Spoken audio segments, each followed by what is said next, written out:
My first language? Italian.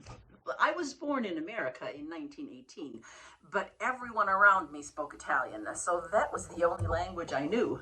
My grandma, Gelsomina, lived with us and watched me while both my parents worked to support everybody else. I was totally isolated from the outside world, much worse than most of us are now. Grandma was not likable, just the opposite of my mom. Well, okay, one example. My Aunt Teresa, her daughter, used to walk 6 miles carrying baskets back and forth doing her laundry for her. And my grandma would hide her fresh baked bread in the bedroom so that she didn't have to give her any.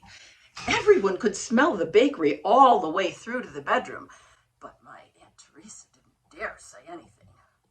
So anyway, I was isolated. Just grandma and me, alone, all day. There wasn't any radio or TV in those days, and it was just grandma and me.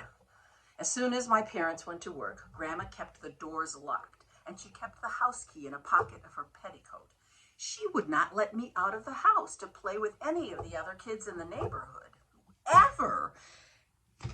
Maybe because they weren't Italian. I don't know. Anyway, one day, when I was about 5 years old, I developed a plan. Our bread man would deliver the bread in a basket every day. He had long, very bowed legs.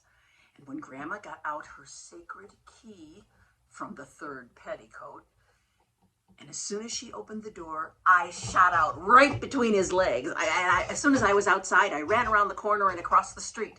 I hid under a porch and found other children were playing there. They were digging in soft dirt. We never spoke, but after a few minutes, one of them handed me a shovel and motioned for me to join them. I dug and dug, and it must have been hours. Finally, I heard my mom calling me, Angie, Angie, Angie. She had come home from work, and my grandma told her what a terrible thing I had done.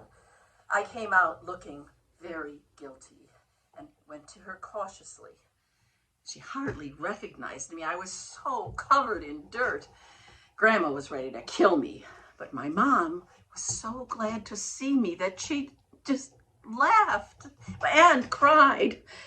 She was hugging and kissing me, and all the while she washed the dirt away from my face by licking her handkerchief. Ew. But I knew I was loved.